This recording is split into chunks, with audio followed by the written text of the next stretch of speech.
Aloha, this is Olin, and this month I'm participating in Kanu's Energy Challenge, and today I'm going to be installing a bunch of smart strips. I've got two different types and I'll show you how they work. First type is a trickle strip, or your traditional smart strip, and the second type is a timer strip. So first, the trickle strip. I have two brands. This one's from Hawaii Energy, which you can find almost every major store has different models, and this one was from City Mill. And they are very simple devices. So like a traditional surge protector, off, on. When you turn it on, they have some units that are always on, in this case two. They have one that's a control unit, so you plug something like a TV or a computer here. When its power is cut off, this strip senses the power has been cut off, and all of the switched units get cut off automatically. So if you have a TV here, turn off the TV. If you have a DVR and a DVD plugged in here, these get cut off automatically when the TV's cut off, and these are powered on when the TV's powered on. So this Hawaii Energy one has two always on, one control, three switched. This one from City Mail, same thing, two always on, one control, but four switched.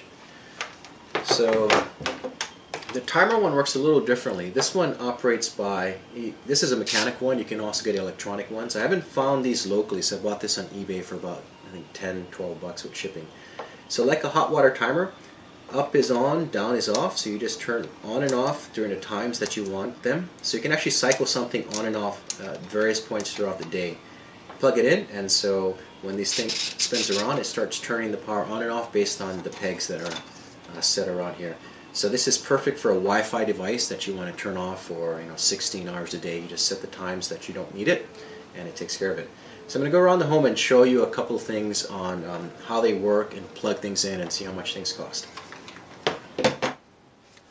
Alright, let's see how much money and energy we can save. What I've done is in this strip here I put in or plugged in various devices that you would typically see plugged into a smart strip, like a wireless router. This is a Roadrunner from Oceanic Internet Main Connection. This is a Google TV. This is a DirecTV DVR, and this is a standalone DVD player. And they're connected to a kilowatt or a watt meter.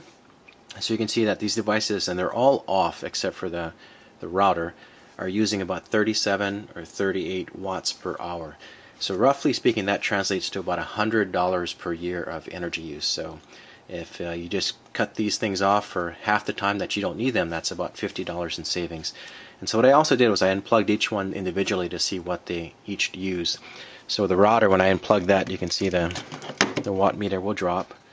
And so it dropped, and so the router is using about 10 watts, and that's about $27.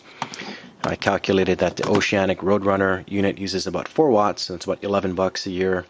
The Google TV uses about 6 watts, so that's about 16 bucks a year. The DirecTV DVR uses about 12 watts, and so that was about 16, 17 bucks a year. The DVD player actually had no phantom load, so this is a pretty good device. So you will have some devices that actually do not draw a load when they're not being used. So that's it. So these units total about $100 in use. So if I can cut out maybe 75% of the time that I don't need them, that's about a $75 savings per year from one smart strip. Pretty good deal. I actually made a mistake. Our DVR has two plugs. I missed the second plug. So the second plug uses about 20 watts per hour. So our DVR uses about $85 a year of electricity. So the other thing I was going to show you is these trickle strips usually have an adjustment control. And these are needed because sometimes your control outlet, the sensor, will not know when the device is turned off. So if this is a TV and it still draws energy when you pull it off, it may not sense that. So you have to sometimes adjust the sensitivity. And they all have either a switch type or a dial type sensitivity.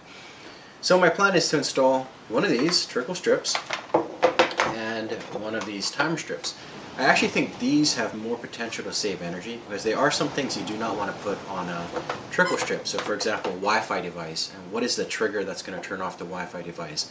Or a DVR. DVRs take about 4 or 5 minutes to boot up. So if you turn off your TV and it kills your DVR, when you want to watch TV, you have to let it boot up for 5 minutes. So these timer strips will do the job. You just set it for when you don't need it, and you can save money and electricity. Hope this has been helpful.